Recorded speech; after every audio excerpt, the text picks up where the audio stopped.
Welcome to the 2017 Preseason Spotlight. Assassins aren't the only ones getting changes this preseason. This spotlight is about all the other changes hitting the Rift. Plants are bringing new life to the jungle, and we've got a suite of changes to stealth, as well as armor pen and support items.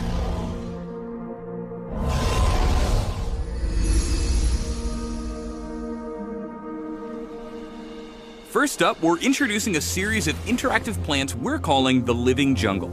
Each plant has a chance to spawn in a number of predetermined locations throughout the river and jungle, and destroying them gives you a unique effect.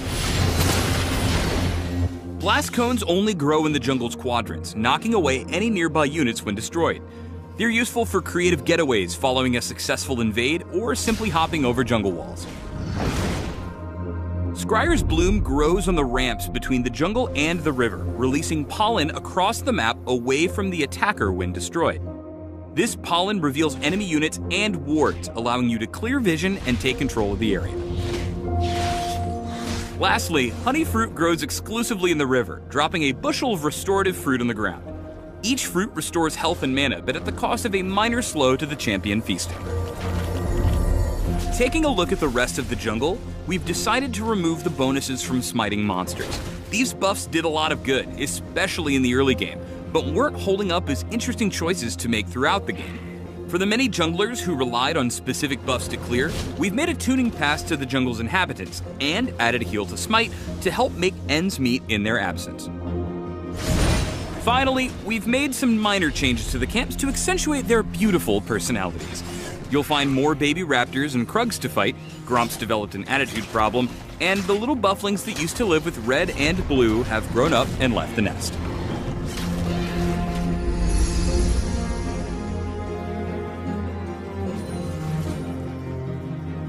You already know that we're updating Assassins, but while we're on the subject of people who sneakily murder you, we're rethinking the way vision and stealth interact.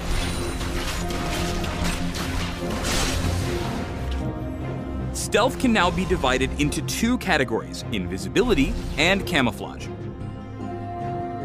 Invisibility is the stealth you're used to. While invisible, enemies can't see or target you until the effect ends. Camouflage is the alternative version of stealth. It makes you unseen to the naked eye and stealth wards unless you get too close to an enemy champion. Evelyn's passive, Shadow Walk, is a perfect example of camouflage. And now, a few other champions have the ability as well. Vision wards are being replaced with control wards. In addition to granting vision, control wards reveal and disable enemy wards and traps, helping you clear and control an area as long as you're willing to defend it. Control wards will reveal camouflage champions, but will not reveal invisible ones.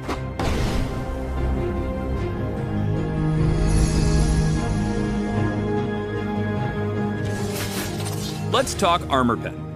Flat armor penetration is gone, and we're introducing a new stat called lethality.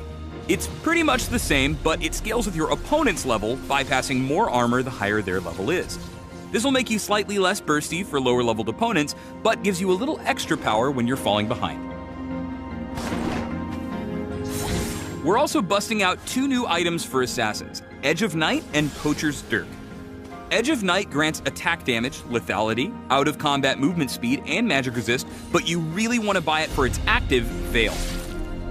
When activated, you'll briefly channel to gain a spell shield.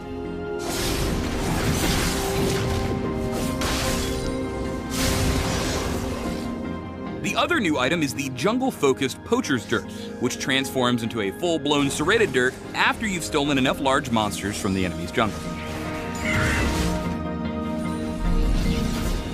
We're also adjusting a few other Assassin items. Duskblade now grants lethality and out-of-combat movement speed, and it's trading its old passive in for two new ones, Blackout and Night Stalker. Blackout grants you True Sight when you've been spotted by an enemy ward, and Night Stalker grants you bonus true damage when you attack after being unseen. It's the perfect tool for turning the lights out and then turning their lights out.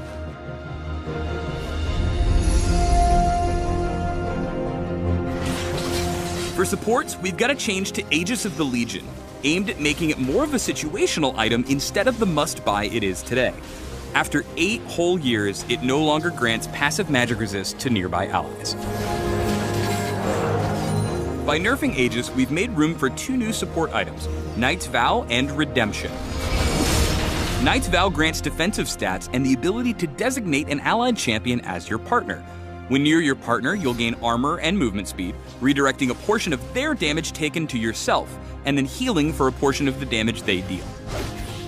Redemption passively boosts the power of your heals and shields. It also comes with an active effect that lets you target any area on the map. After a delay, it heals allies and damages enemies in that area. You can even cast it while dead. No, really, you can do that.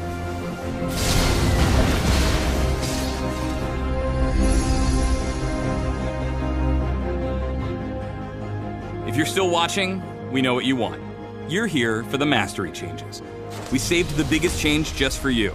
We're replacing Strength of the Ages with a new keystone, Courage of the Colossus. It grants you a shield when you inflict crowd control on an enemy. And that's it. That's the big mastery change. That's the one. Thanks for watching the 2017 preseason spotlight. There are some smaller changes we didn't cover here, so take a look at the full list if you're craving more details.